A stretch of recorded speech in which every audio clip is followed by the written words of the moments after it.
도대체 너 남자가 몇 명이야? 황기찬이 강세리를 향해 던진 이 한마디는 지금까지 완벽하다고 믿었던 강세리의 세상을 한순간에 무너뜨리는 폭탄 선언이었습니다. 강세리의 얼굴에서 혈색이 사라지며 입술이 파르르 떨렸습니다. 눈동자가 좌우로 흔들리며 어떤 말로 변명해야 할지 찾고 있었지만 황기찬이 차가운 시선 앞에서는 그 어떤 거짓말도 무력해 보였습니다. 무슨 소리야? 강세리의 목소리가 갈라졌습니다. 평소 자신만만했던 그녀의 모습은 온데간데였고 당황한 나머지 손끝까지 떨리고 있었습니다. 기찬 씨, 나는 기찬 씨 밖에 없어. 우리 사이를 갈라놓으려는 모함이야. 모함? 너는 어떻게 얼굴색 하나 안 바뀌고 그렇게 거짓말을 하니? 내가 아무것도 모르고 있었을 거라고 생각해? 이게 대체 무슨 일일까요? 황기찬이 모든 사실을 알게 된 걸까요? 이 모든 사건의 시작은 바로 하루 전날 밤으로 거슬러 올라갑니다. 서울 시내 최고급 호텔의 스카이라운지에서 황기찬과 이태호가 마주 앉아 있었습니다. 두 남자 사이에 테이블 위에는 투자 관련 서류들이 정리되어 있었고 협상을 마친 후이 여유로운 분위기가 흘렸습니다. 정말 좋은 제안이었습니다. 황기찬이 만족스러운 표정으로 와인잔을 들어올리며 말했습니다. 평소보다 기분이 좋아 보였고 이태호와의 만남도 편안하게 느끼고 있는 듯했습니다. 저 역시 황기찬 이사님과 일할 수 있어서 기쁩니다. 이태호가 정중하게 대답했지만 그의 표정에는 뭔가 무거운 기색이 어려 있었습니다. 잠시 고민하는 듯 하더니 서류를 정리하며 조심스럽게 입을 열었습니다. 자, 그럼 오늘 이야기는 여기까지 하고 식사하시죠.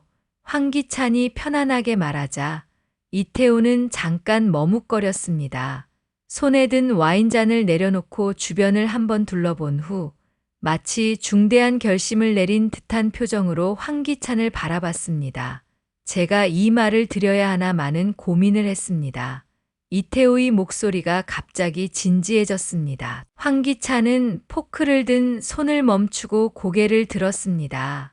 그게 무슨 원래 남의 가정사에 끼면 안 되는 일이지만 이태호가 잠깐 말을 멈췄습니다. 이 말을 하는 순간 돌이킬 수 없는 강을 건너게 된다는 것을 알고 있었기 때문입니다. 위험할 수도 있는 일이라서요. 황기찬이 표정이 점점 심각해졌습니다. 이태호의 분위기가 예사롭지 않다는 것을 느꼈기 때문입니다. 강세리, 그녀는 위험한 인물입니다. 이태호가 조심스럽게 강세리의 이름을 꺼내자 황기찬이 눈빛이 변했습니다. 잠깐 당황스러운 표정을 지었다가 곧 경계하는 눈빛으로 바뀌었습니다. 가까이 하지 않는 게 좋습니다. 같이 계속 함께 지내시면 큰 위험에 처할 수도 있습니다. 이태호는 목소리를 더욱 낮췄습니다. 주변 테이블에 앉은 사람들이 들을까봐 조심스러워하는 모습이었습니다. 처음에는 이 말씀만 드리지 않으려고 했습니다. 하지만 지금은 부득이하게 여러 가지 상황을 제가 알게 되어서 이태호가 잠깐 말을 멈추고 황기찬이 반응을 살폈습니다. 그리고 세리와도 사이가 좋지 않은 것 같아 이 말씀을 드립니다. 황기찬은 잠깐 생각에 잠겼습니다. 사실 그도 최근 강세리와의 관계에 대해 의문을 품기 시작했던 참이었습니다. 처음에는 강세리의 아름다움과 적극적인 애정 표현에 마음을 빼앗겼지만 시간이 지나면서 뭔가 어색한 부분들이 눈에 띄기 시작했던 것입니다. 특히 강재인과 비교했을 때 강세리에게는 진정성이 부족하다는 느낌을 받곤 했습니다. 그 말씀이라면 저는 이미 이혼할 생각을 하고 있습니다. 황기찬이 솔직하게 말했습니다. 이 말을 하는 것만으로도 마음이 한결 가벼워지는 느낌이었습니다. 그동안 스스로도 인정하기 싫었던 마음을 드디어 털어놓는 순간이었습니다. 말씀하시기 상당히 곤란한 이야기일 텐데 제 걱정을 해주셔서 감사합니다. 이태호는 잠깐 안도의 표정을 지었습니다. 황기찬이 이미 강세리와의 관계에 회의를 느끼고 있다는 사실을 알고 나니 다음 말을 꺼내기가 조금은 수월해졌습니다. 아, 그러시군요. 그러면 이태호가 다시 한번 주변을 둘러봤습니다. 이번에는 더욱 조심스러운 표정이었습니다. 이 말씀도 드려야겠습니다. 황기찬이 몸을 앞으로 기울였습니다. 이태호의 표정이 심상치 않다는 것을 느꼈기 때문입니다. 세리의 아들 지호는 이태호가 잠깐 말을 멈췄습니다. 이 말이 황기찬에게 얼마나 큰 충격을 줄지 알고 있었기 때문입니다. 황기찬님의 아이가 아닙니다. 뭐라고요? 황기찬이 목소리가 갑자기 커졌습니다. 주변 몇 테이블에 사람들이 고개를 돌려 이쪽을 쳐다봤습니다. 황기찬은 당황해서 목소리를 낮췄지만 그의 손은 심하게 떨리고 있었습니다. 와인잔을 들고 있던 손에서 힘이 빠져 테이블 위에 털썩 내려놓았습니다. 믿기 힘드시겠지만 친자 검사를 한번 받아보시죠. 이태호는 조용히 말했지만 황기찬에게는 천둥벼락 같은 소리였습니다. 그동안 지호를 친아들처럼 사랑했고 지호 때문에 강세리와 헤어지지 못했던 자신의 모든 행동들이 한순간에 무의미해진 순간이었습니다. 황기찬은 머리를 두 손으로 감쌌습니다. 정신이 혼미해지는 느낌이었습니다. 지호의 웃는 얼굴이 떠올랐다가 곧 강세리의 계산적인 눈빛이 겹쳐졌습니다. 원래 강세리는 남자 관계가 복잡해서 미국에서도 알아주는 유명한 사람이었습니다. 이태호가 천천히 말을 이어갔습니다. 황기찬이 충격적인 반응을 보면서도 모든 진실을 말해야 한다는 책임감으로 계속했습니다. 남자가 너무 많아서 생부가 누구인지도 모릅니다. 황기찬이 얼굴이 점점 일그러졌습니다. 분노와 배신감, 그리고 자신에 대한 실망감이 복잡하게 뒤섞인 감정이 그를 짓누르고 있었습니다. 자신이 얼마나 어리석었는지, 얼마나 완벽하게 속았는지 깨닫는 순간이었습니다. 이태호 씨, 세리와는 어떤 관계신지 물어봐도 될까요? 황기찬이 떨리는 목소리로 물었습니다. 모든 진실을 알고 싶었습니다. 미국에서 세리를 처음 만났을 때 이태호의 목소리에 씁쓸함이 배어났습니다. 저 역시 그녀의 매력에 빠져 있었습니다. 처음에는 진실한 사랑이라고 생각했죠. 이태호는 잠깐 와인을 한 모금 마시고 이야기를 이어갔습니다. 하지만 그때도 그녀는 저 말고 다른 남자들과도 동시에 만나고 있었습니다. 투자회사 사장, 의사, 변호사들, 모두 부유한 남자들이었죠. 세리는 그들에게서 돈과 선물을 받으며 호화로운 생활을 즐겼습니다. 황기찬은 주먹을 꽉 쥐고 있었습니다. 손톱이 손바닥에 파고들 정도로 세게 쥐고 있었지만 그 고통조차 느끼지 못했습니다. 세리는 정말 영리한 여자였습니다. 각각의 남자들에게는 자신이 순수하고 진실한 사랑을 하고 있다고 믿게 만들었거든요. 저 역시 그렇게 속았고요. 그렇다면 어떻게 세리의 정체를 알게 되셨나요? 우연한 기회에 세리가 다른 남자와 함께 있는 것을 목격했습니다. 그때 제가 세리에게 준 목걸이를 그 남자가 차고 있더라고요. 같은 목걸이를 여러 개 받아서 다른 남자들에게 선물했던 것 같습니다. 이태호의 말에 황기찬은 더욱 분노했습니다. 자신 또 강세리에게 비싼 목걸이를 선물했던 기억이 있었기 때문입니다. 그 후 조사를 해보니 세리의 진짜 모습을 알게 되었습니다. 그녀는 철저하게 계산적이고 교활한 여자였어요. 남자들을 이용해서 자신의 목적을 달성하는 것이 일상이었죠. 그런데 왜 저에게 이런 말씀을 해주시는 건가요? 황기찬이 궁금해 물었습니다. 사실 처음에는 말하지 않으려고 했습니다. 남의 사생활에 끼어들고 싶지 않았거든요. 하지만 이태호가 잠깐 멈췄습니다. 세리가 한국에 온 목적을 알게 되었을 때 더 이상 방관할 수 없었습니다. 한국에 온 목적이요? 미국에서 더 이상 속일 사람이 없어졌거든요. 모든 남자들이 그녀의 정체를 알게 된 후로는 아무도 그녀를 상대해주지 않았습니다. 그래서 한국으로 온 것 같습니다. 새로운 타겟을 찾기 위해서요. 이태호가 마지막으로 덧붙였습니다. 그 새로운 타겟이 바로 황기찬 님이었던 것 같습니다. YL 그룹의 이사라는 지위, 그리고 경제적 안정성까지 세리에게는 완벽한 먹잇감이었을 겁니다. 황기찬은 그 순간 모든 퍼즐이 맞춰지는 느낌이었습니다. 강세리가 처음 자신에게 접근했을 때의 상황들, 지나치게 적극적이었던 애정 표현, 그리고 지호의 존재까지 모든 것이 계획된 것이었습니다. 그렇다면 지호는 정말 친자 검사를 받아보시면 확실해질 겁니다. 하지만 제가 알기로는 세리도 지호의 생부가 누구인지 모를 거예요. 그때 세리가 동시에 만나던 남자들이 너무 많았거든요. 이태호의 말에 황기찬은 더욱 충격을 받았습니다. 자신이 사랑한다고 생각했던 지호가 자신의 아이가 아니라는 사실도 충격적이었지만 강세리가 아버지조차 모르는 아이를 이용해서 자신을 조종했다는 사실이 더욱 분노스러웠습니다. 미국에서 세리는 임신 사실을 알리며 여러 남자들을 협박했습니다. 양육비를 받기 위해서였죠. 하지만 결국 친자 검사 요구에 못 이겨 모든 관계가 정리되었고 그때부터 세리는 완전히 고립되었습니다. 그래서 한국으로, 새로운 시작을 위해서 한국으로 온 거죠. 그리고 운 좋게 황기찬님을 만난 것 같습니다. 황기찬은 더 이상 듣고 싶지 않았습니다. 그 말을 듣는 순간 황기찬이 머릿속에 강재인이 얼굴이 떠올랐습니다. 자신이 배신한 진실하고 선량한 아내의 모습이 선명하게 보였습니다. 그리고 동시에 강세리의 계산적인 미소가 겹쳐지면서 자신이 얼마나 큰 실수를 했는지 깨달았습니다. 이태호 씨, 오늘 말씀해 주신 것 정말 감사합니다.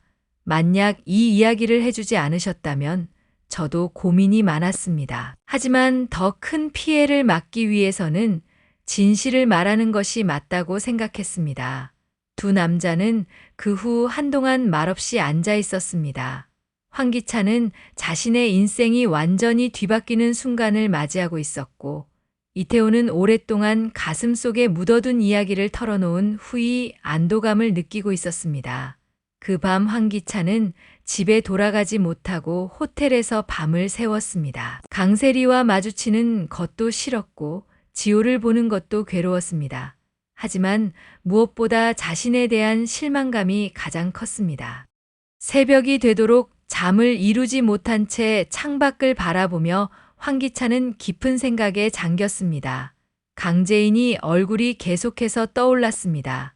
자신을 진심으로 사랑했던 아내의 모습, 은호를 사랑으로 돌봐주던 엄마의 모습, 그리고 자신의 배신으로 상처받았을 그녀의 마음까지. 다음 날 오후 황기찬은 마침내 결심을 굳히고 회사로 강세리를 불러들였습니다. 이제 모든 것을 정리할 때가 된 것입니다. 강세리는 평소와 다른 황기찬이 차가운 톤의 전화를 받고 불안감을 느꼈습니다. 하지만 여전히 자신이 황기찬을 완전히 조종하고 있다고 믿고 있었기 때문에 큰 걱정은 하지 않았습니다. 기찬 씨가 왜 갑자기 회사로 오라고 했을까? 혹시 깜짝 선물이라도 준비한 건가? 강세리는 거울 앞에서 정성스럽게 화장을 고치며 혼잣말을 했습니다. 가장 예쁜 옷을 골라 입고 황기찬이 선물한 목걸이를 목에 걸었습니다. 모든 준비를 마친 후 만족스러운 표정으로 집을 나섰습니다. YL 그룹 건물에 도착한 강세리는 직원들의 시선을 한몸에 받으며 당당하게 걸어갔습니다. 평소처럼 자신감 넘치는 걸음걸이였지만 황기찬이 사무실 문 앞에서는 잠깐 멈춰서서 마음을 가다듬었습니다. 문을 두드리고 들어간 강세리는 책상에 앉아있는 황기찬을 보고 밝게 웃어 보였습니다. 기찬 씨, 갑자기 회사로 오라고 해서 깜짝 놀랐어.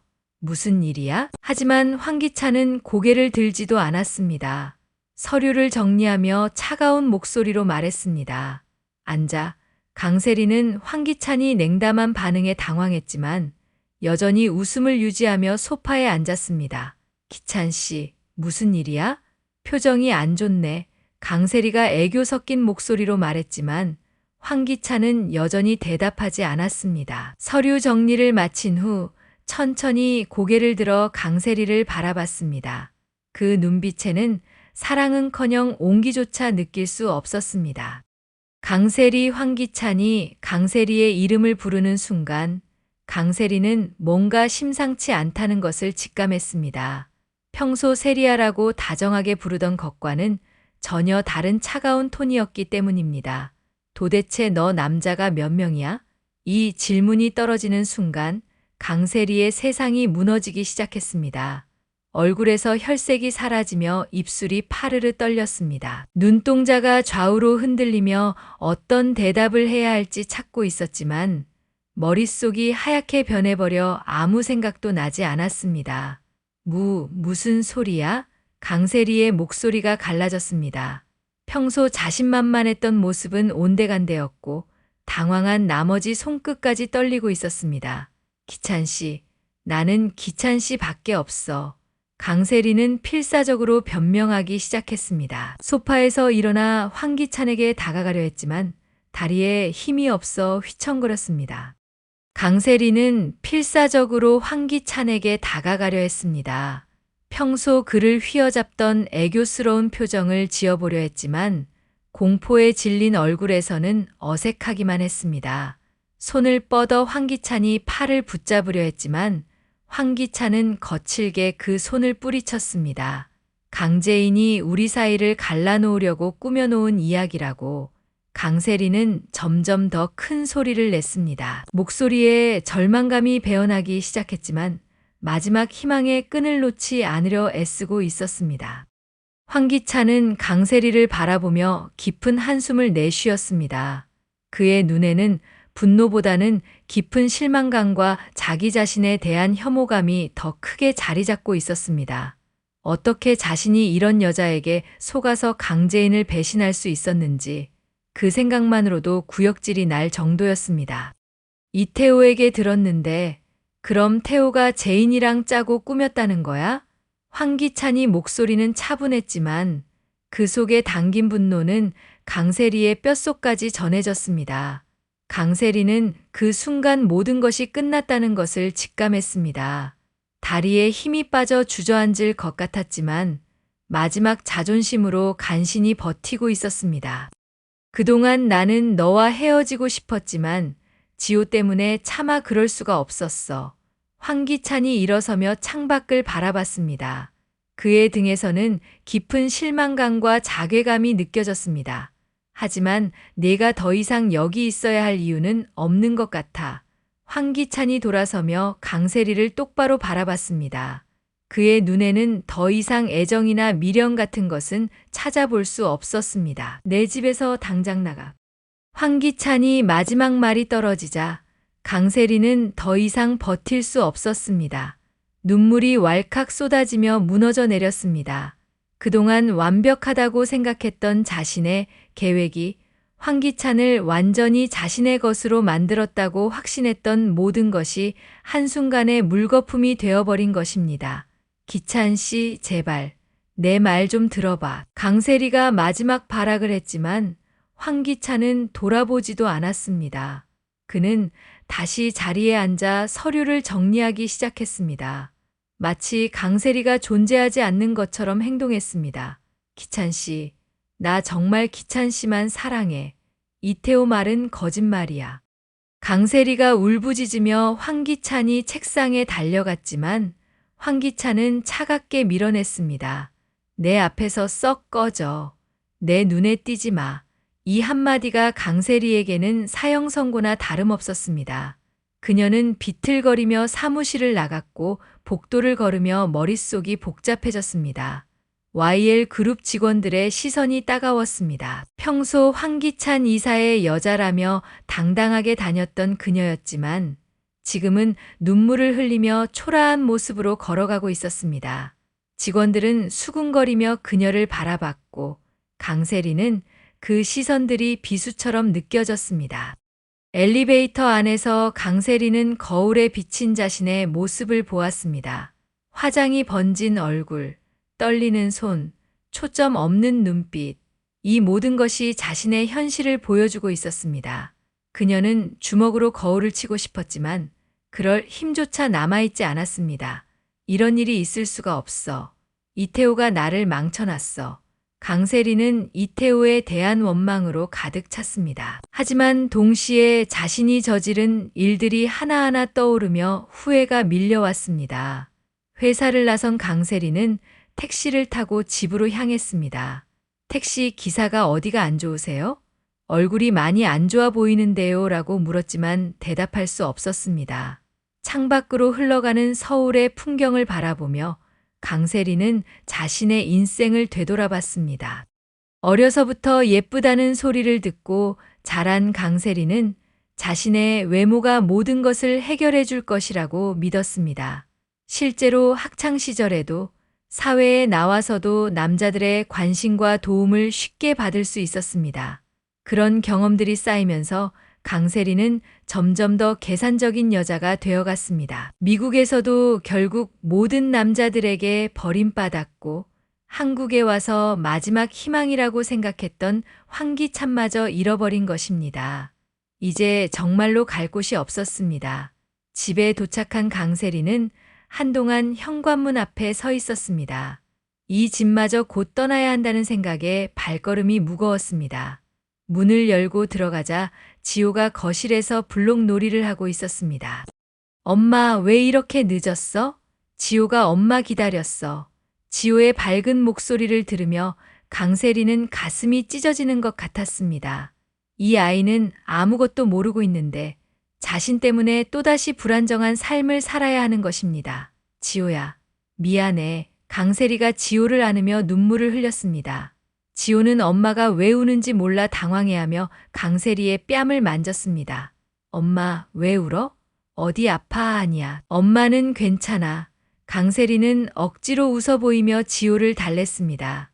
하지만 마음속으로는 앞으로 어떻게 살아가야 할지 막막했습니다. 돈도 없고 갈 곳도 없고 믿을 사람도 없었습니다.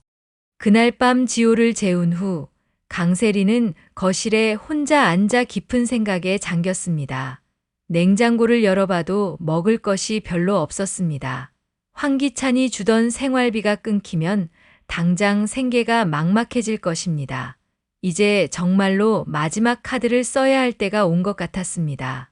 그것은 바로 이태호였습니다. 이태호가 황기찬에게 자신의 과거를 폭로했다는 것은 분명 자신에 대한 감정이 남아있다는 뜻일지도 모른다고 생각했습니다. 아니면 최소한 동정심이라도 받을 수 있을지도 모른다고 희망을 품어봤습니다. 그래, 태호는 예전에 나를 진심으로 사랑했어. 분명히 아직 마음이 남아있을 거야. 강세리는 자신을 달래며 희망적으로 생각해보려 했습니다. 하지만 마음 한구석에서는 이것도 헛된 희망일 수 있다는 불안감이 맴돌았습니다. 다음 날 오후, 강세리는 거울 앞에서 정성스럽게 화장을 고쳤습니다. 눈이 퉁퉁 부어서 화장으로 가리기가 쉽지 않았지만 최대한 예쁘게 보이려고 노력했습니다.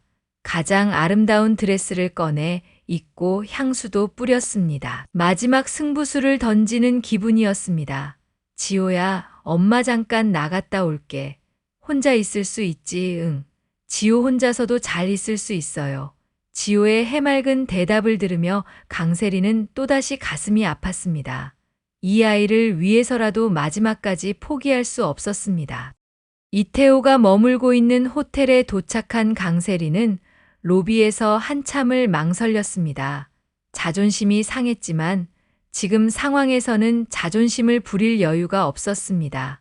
용기를 내어 이태호에게 전화를 걸었습니다. 태호 씨. 나야. 세리 전화기 너머로 침묵이 흘렀습니다. 강세리는 그 침묵이 영원할 것만 같았습니다. 왜 전화했어? 이태호의 목소리는 예상했던 것보다 차가웠습니다. 강세리는 잠깐 당황했지만 곧 애절한 목소리로 말했습니다. 만나서 이야기할 수 있을까? 호텔 로비에 있어. 이태호는 한참 동안 대답하지 않았습니다. 강세리는 그 침묵이 영원할 것만 같았습니다. 손에 든 핸드폰이 땀으로 미끄러울 정도로 긴장했습니다. 로비 라운지로 와 다행히 이태호가 만나주기로 했습니다. 강세리는 안도의 한숨을 쉬며 라운지로 향했습니다. 라운지에서 기다리고 있는 동안 강세리는 무슨 말을 해야 할지 머릿속으로 계속 정리했습니다. 이태호를 다시 되돌릴 수 있는 방법이 있을지, 아니면 최소한 도움이라도 받을 수 있을지 고민했습니다.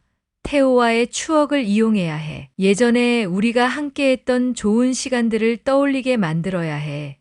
강세리는 마음속으로 전략을 짰습니다. 하지만 동시에 불안감도 컸습니다.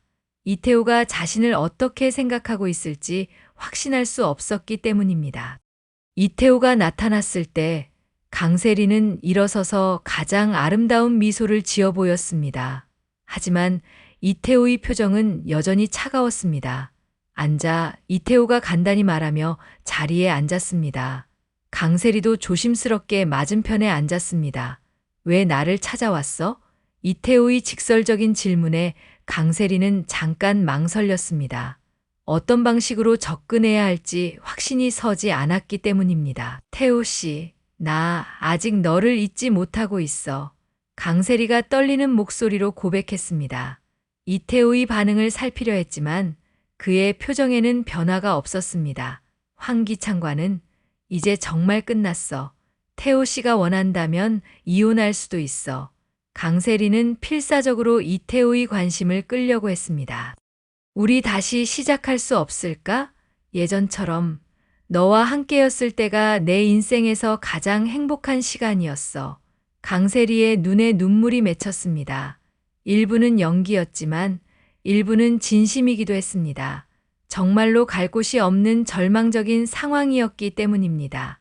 이태호는 강세리의 말을 듣고 어이없다는 듯 웃기 시작했습니다. 처음에는 작은 웃음이었지만 점점 커져서 주변 사람들의 시선을 끌 정도가 되었습니다. 하, 정말 세리답네. 이태호의 웃음소리가 강세리에게는 비수처럼 꽂혔습니다. 그 웃음 속에 담긴 조롱과 비웃음을 느낄 수 있었기 때문입니다. 내가 아무것도 모를 거라고 생각하고 말하는 거야? 이태호가 웃음을 멈추고 진지하게 말했습니다. 너는 예전이나 지금이나 변한 게 하나도 없구나. 위기에 처하면 또 다른 남자를 찾아가는 것. 강세리의 얼굴이 붉어졌습니다. 자존심이 상했지만 지금 상황에서는 자존심을 부릴 여유가 없었습니다. 태호 씨, 제발, 나 정말 갈 곳이 없어. 강세리가 마지막으로 애원했지만 이태호는 냉정하게 대답했습니다. 그건 내가 자초한 일이야. 진실한 사랑을 버리고 돈만 쫓아다닌 결과지. 하지만 세리야, 너는 아직도 모르는구나. 이태호가 일어나며 말했습니다. 사랑은 거래가 아니야. 네가 위기에 처했을 때만 찾아와서 사랑한다고 말하는 것은 사랑이 아니라 이용이지. 이태호는 지갑에서 돈을 꺼내 테이블에 놓았습니다. 이제라도 정신 차려. 아이를 위해서라도. 이태호가 떠나려 하자 강세리가 급하게 일어났습니다. 태호 씨, 잠깐만. 하지만 이태호는 돌아보지 않고 그대로 나가버렸습니다. 강세리는 그 자리에 우뚝 서서 이태호의 뒷모습을 바라봤습니다. 정말로 마지막 희망마저 사라져버린 순간이었습니다. 라운지에 혼자 남겨진 강세리는 완전히 절망에 빠졌습니다. 주변 사람들의 시선이 따가웠지만 그것조차 신경 쓸 여유가 없었습니다. 이제 정말로 어디로 가야 할지, 지호와 함께 어떻게 살아가야 할지 막막했습니다. 한편 황기찬은 강세리와의 관계를 정리한 후에도 마음이 편하지 않았습니다. 강세리의 거짓말에서 벗어난 것은 다행이었지만 정작 중요한 것은 강재인과의 관계였습니다. 자신이 강재인에게 저지른 배신과 상처들이 하나하나 떠올랐습니다. 회사 경영권을 빼앗은 것, 집을 빼앗은 것, 그리고 무엇보다 은호를 위험에 빠뜨린 것, 모든 것이 자신의 탐욕과 어리석음 때문이었다는 것을 깨달았습니다. 그날 밤 황기찬은 사무실에서 밤을 새웠습니다. 집에 가서 강세리와 마주치는 것도 싫었고 지호를 보는 것도 괴로웠습니다. 하지만 무엇보다 자신에 대한 실망감이 가장 컸습니다. 창밖으로 보이는 서울의 야경을 바라보며 황기찬은 깊은 생각에 잠겼습니다. 강재인이 얼굴이 계속해서 떠올랐습니다.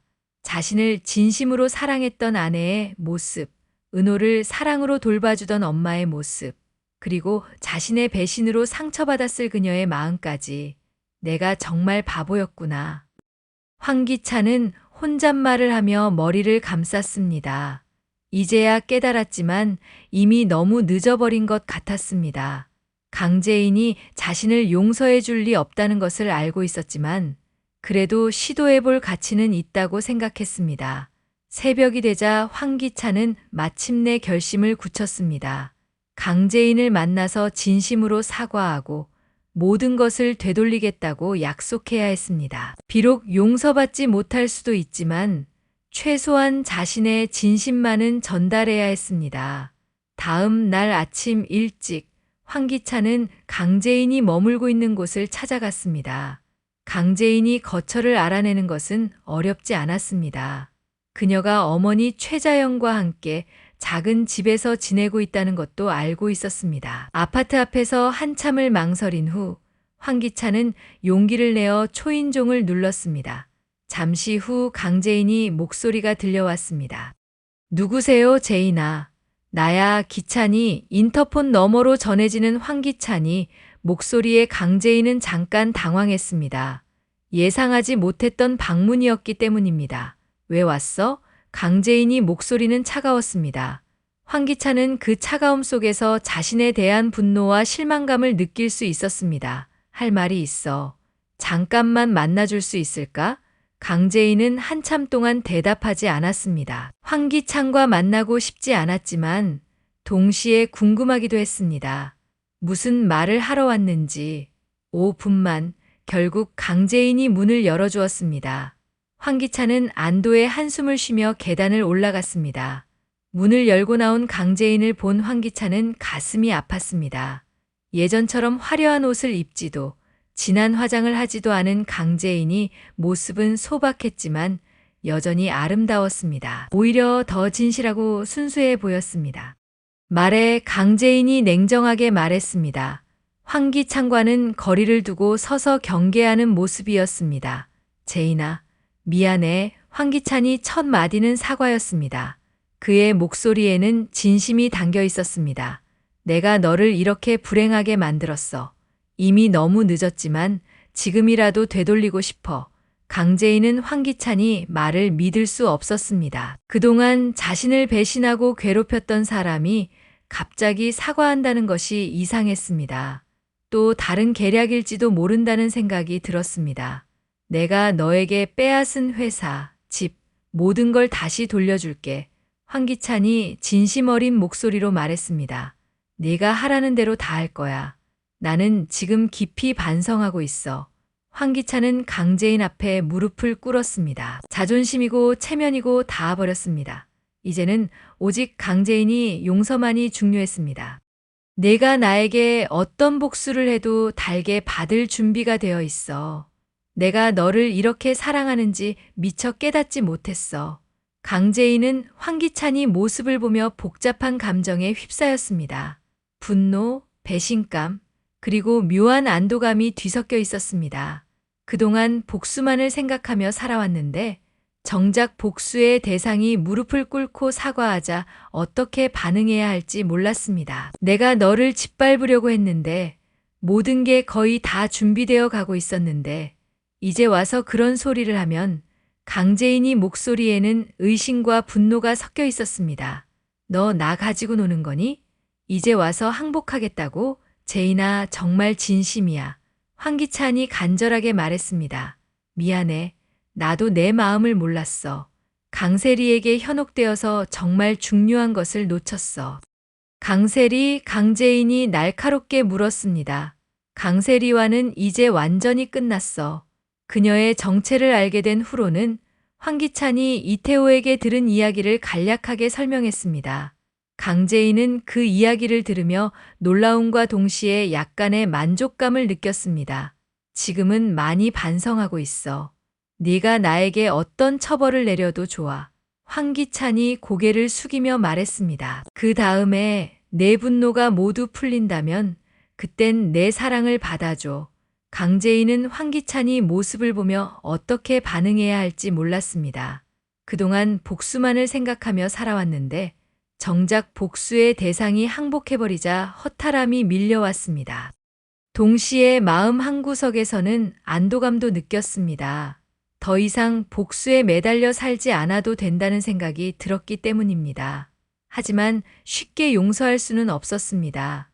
그동안 받은 상처가 너무 컸기 때문입니다. 일어나 강재인이 차갑게 말했습니다. 내 말을 듣긴 했지만 그렇다고 해서 모든 게 용서되는 건 아니야. 황기찬이 고개를 들어 강재인을 바라봤습니다. 그녀의 눈에는 여전히 분노가 남아 있었지만 예전보다는 누그러진 것 같았습니다. 그동안 나와 가족이 얼마나 힘들었는지 알아? 네가 우리에게 한 일들이 얼마나 큰 상처를 줬는지 알아?